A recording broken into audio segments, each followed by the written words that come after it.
संभल को तो चंबल बना रखा था पहले। संभल संभल के चल रहा है योगी जी के राज में। मैं तो उन मुसलमानों से अपील करना चाहता हूँ जो राशन ले रहे हैं, जिनको मकान मिल चुके हैं, जो इन सड़कों पर चलते हैं,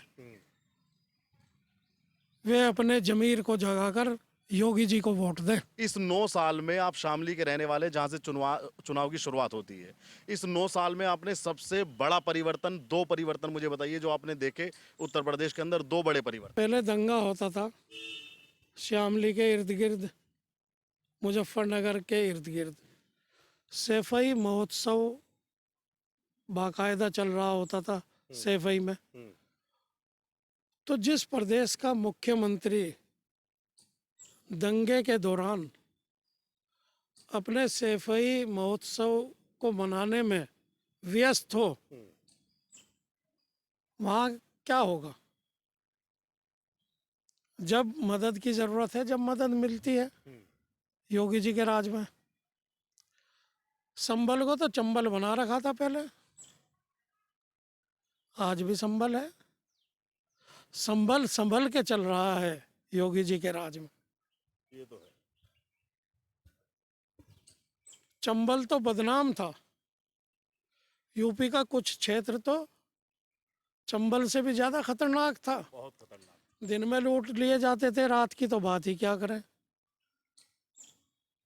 घटना बताइए कोई ऐसी हमको। घटना भैया, मैं तो खुद चेयरमैन भी रहा हूँ, मेरी पत्नी भी चेयरमैन रही है जी एमएलए का चुनाव भी मैं लड़ चुका हूँ। जी। तो क्या मुझे घटना याद नहीं होगी? क्या था उसमें घटना, उस सरकार में क्या था ऐसा? घटनाएं थाने में लिखी नहीं जावे थी, क्यों? मिल बांट के काम चल जाया करे था। वही थाने हैं, वही पुलिस है, बदला कौन? सिर्फ मुख्यमंत्री। और विकास भी चकाचौंध है, अर्थव्यवस्था भी चकाचौंध है, कनेक्टिविटी भी चकाचौंध है। रात में मोटरसाइकिल में कई मरतबा बाहर छोड़ गया, मगर योगी जी का राज है, फिर सो गया, दरवाजे खुले छोड़ गए। यही तो है रामराज। कुछ लोग कहते हैं कि योगी जी को थोड़ा विनम्र होना चाहिए, बहुत गुस्से में रहते हैं, भड़के हुए रहते हैं, कभी मुस्कुराहट के साथ में उनकी फोटो नहीं आती, हर समय उनके माथे पे त्योरी चढ़ी रहती है। तो आपको पसंद है फिर भी ऐसा सीएम? देने वाले हैं वे, लेने वाले नहीं हैं, देने वाले हैं। और योगी हैं, त्याग की भावना है उनके अंदर। मुझे आप ये बता दो कि योगी जी का फला भाई एमपी है या फला एमएलए है रिश्तेदार?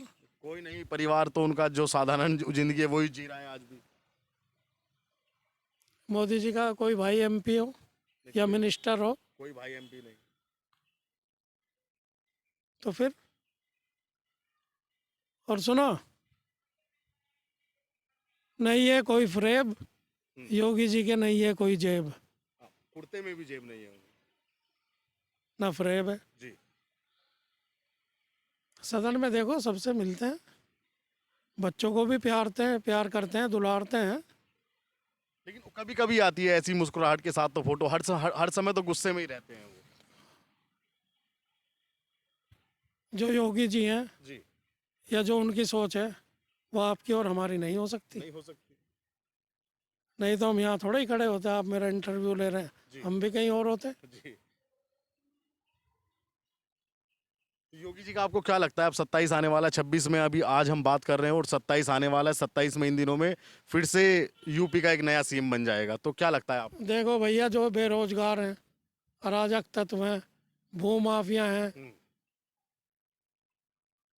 वे तो वाकई दुखी हैं। और दुखी दुखी एक जगह हो लो, हमें क्या दिक्कत आ रही है? भले भले एक जगह हो लो, भले भले योगी जी के साथ हो लो सब, और दुखी दुखी एक जगह हो लो। जो बाकी रह गए उनका भी इलाज हो जाएगा। वैसे 27 में क्या लगता है आपको, अखिलेश यादव के कुछ तो सांसद? छलनी में छान दिए गए, कुछ और छान दिए जाएंगे।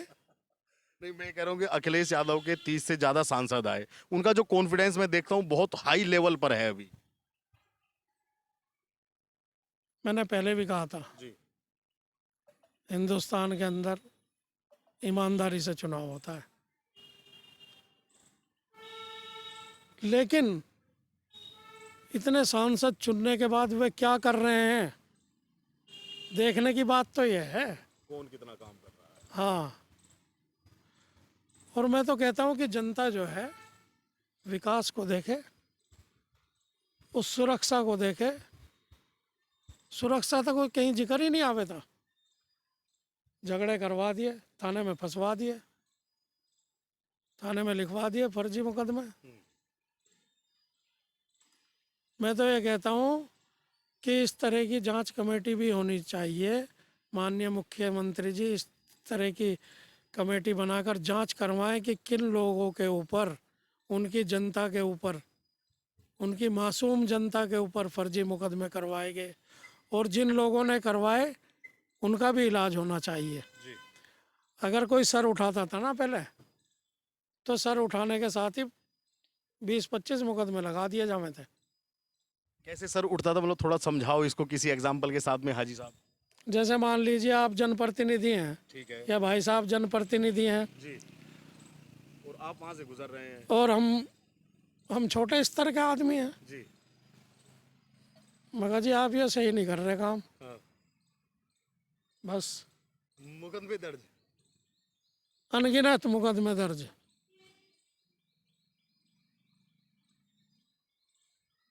थाना पुलिस नहीं चलाती थी, सत्ता के नेता चलाते थे, सत्ता के कार्यकर्ता चलाते थे। आज वे लोग बेरोजगार हैं क्योंकि लेन देन नहीं चल रहा। खनन नहीं चल रहा उनका। वही अवैध कार्य जो हैं, अवैध कार्य। और अवैध कार्य का क्या मतलब? भाई इंसान को तो पता है ये वैध है या अवैध है, ब्लैक और वाइट तो पता ही हो। जी। वाइट काम करो, सुरक्षित रहो, ब्लैक करोगे तो अंधकार में जाओगे। हाजी साहब, आज भी उत्तर प्रदेश में कुछ पार्टियां, कुछ नेता लोग ऐसे हैं जो एक नैरेटिव सेट करते हैं कि इस बार तो मुसलमान हमारे पास में आ ही जाएगा, चाहे ओवैसी हो, अखिलेश हो। आखिरकार मुसलमानों की वोट के पीछे ये नेता इतने सारे क्यों पड़ते हैं कि मुसलमान का वोट मिल जाए? और जबकि मुसलमान भी इस बात को समझ गया कि बिना मुसलमान की वोट के भी बीजेपी 3 बार मोदी प्रधानमंत्री बन गए, योगी भी सीएम बन गए। मैं तो ये कहता हूँ कि उन लोगों का ज़मीर ही जिंदा नहीं है जो अपनी आंखों से विकास को नहीं देख सकते, सुरक्षा व्यवस्था को महसूस नहीं कर सकते, भड़काऊ भावना को महसूस करते हैं, जज्बात से खेलते हैं, जज्बात की बात करते हैं। तो तकरीरें भड़काऊ भी होती हैं बहुत। भैया दुकानों पे ताले लग चुके हैं भड़काऊ भाषण देने वालों की। जी। आप ये देखिए नेता कितने हैं। बहुत है भारत के अंदर। नहीं नहीं, फिर भी भड़काने वाले तो कम ही होंगे ना। जी। और जनता को उनका हक देने वाले कौन लोग हैं, ये हम अपनी आंखों से देखने चाहिए। हमें अपनी आंखों से देखना चाहिए। जी। हम कहते हैं कि भाई वोट विकास के नाम पर दिया जाए, वोट काम के नाम पर दिया जाए, जो सुरक्षा व्यवस्था चाक चौबंद रखे, कानून व्यवस्था चाक चौबंद रखे, जी। उसके नाम पर दिया जाए वोट। जज्बात में आकर वोट नहीं देना चाहिए, किसी की भावना में बहक कर नहीं देना चाहिए। अगर इस तरह वोट देंगे भावनाओं में बहकर, अगर भाई मेरा भाई खड़ा छीन ली मेरी ज़मीन उसने, तब कहाँ था भाई जब ज़मीन छीनी चाह रही थी? वे नेता कहाँ थे जब फर्जी मुकदमे लगाए जा रहे थे? उन्हीं नेताओं ने तो फर्जी मुकदमे लगवाए और वही जज्बात भड़का कर वोट मांगते हैं। ऐसे नेताओं को तो शर्म आनी चाहिए जो फर्जी मुकदमे लगवाते हैं। भाई नेता हैं वे, तो मर्दों वाली बात करें ना, मैदान में लड़ो। क्या मर्दों वाली बात? मर्दों वाली बात विकास करके लड़ो इलेक्शन। जो कहा उसको पूरा करके दिया। हाँ, ये नहीं कि कहा तो कुछ अगर भाई आपको भूखे नहीं सोने देंगे। और तोंद हो गई नेता की जो है 64 इंच की, और जो जनता है वो मिल गई कमर से कि कोई भूखा नहीं रहेगा, कहीं सूखा नहीं रहेगा, सड़कें गड्ढा मुक्त हो जाएंगी। जी। गड्ढा युक्त सड़कें थी पिछली सरकारों में, भय मुक्त समाज था पिछली सरकारों में, गड्ढा मुक्त तो अब हुई हैं सड़कें। भय मुक्त यानी भय से मुक्ति अब मिली है इन सरकार में। पहले तो भय युक्त लोग थे। अच्छा हाजी जी, ये बताइए मुसलमानों को वाकई योगी टारगेट करते हैं या सिर्फ एक ये खोखला नैरेटिव है? क्योंकि हम देखते हैं कि सबसे ज़्यादा अगर सुविधा मिलती है तो मुस्लिम भी उसमें कोई पीछे नहीं, घर भी मिले हैं, राशन भी मिलता है, और जो भी अगर रोड बन रही है तो उस पर आपके लोग भी चलते हैं, हम लोग भी चलते हैं, कोई ऐसा तो है नहीं। लेकिन ये नैरेटिव कौन बनाता है कि भाई मुसलमान के खिलाफ है योगी? मैं तो उन मुसलमानों से अपील करना चाहता हूँ जो राशन ले रहे हैं, जिनको मकान मिल चुके हैं, जो इन सड़कों पर चलते हैं, वे अपने जमीर को जगाकर योगी जी को वोट दें। वरना पिछली सरकारों में भी मुसलमान यही थे, यही थे ना हिंदुस्तान में ही। यही थे। लेकिन मकान कब मिले? मोदी की सरकार में मिले खूब। क्यों मिले, मैं आपसे ही पूछना चाहता हूँ, बताइए क्यों मिले? क्योंकि वहाँ पक्षपात नहीं है, योगी जी के यहाँ पक्षपात नहीं है, पार्शलिटी नहीं है, इसलिए मिले। वो सबको अपना परिवार समझते हैं। जैसे एक पिताजी होते हैं जी। और उनका परिवार में समझ लीजिए 5 बच्चे हैं, जी। तो 5 बच्चों में एक उदंड भी होगा जी। और एक वैसा भी होगा जो जबरदस्ती भी करता होगा। जी। 3 सही होंगे, जी। लेकिन बाप तो 5 को ही दे रहा है। बराबर देगा। मोदी जी तो उन्हें भी राशन दे रहे हैं जो उन्हें तानाशाह कह रहे हैं, और विपक्ष को पूरे राशन नहीं मिल रहा, सबको मिल रहा, मकान नहीं मिल रहे। सबको मिल रहे हैं।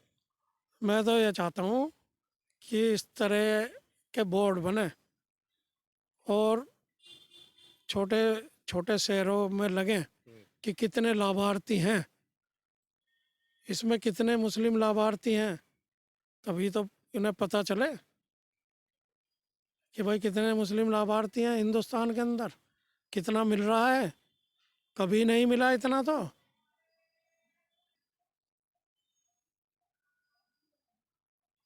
भाई देखती आंखों मिल रहा हमें तो सब कुछ, जी।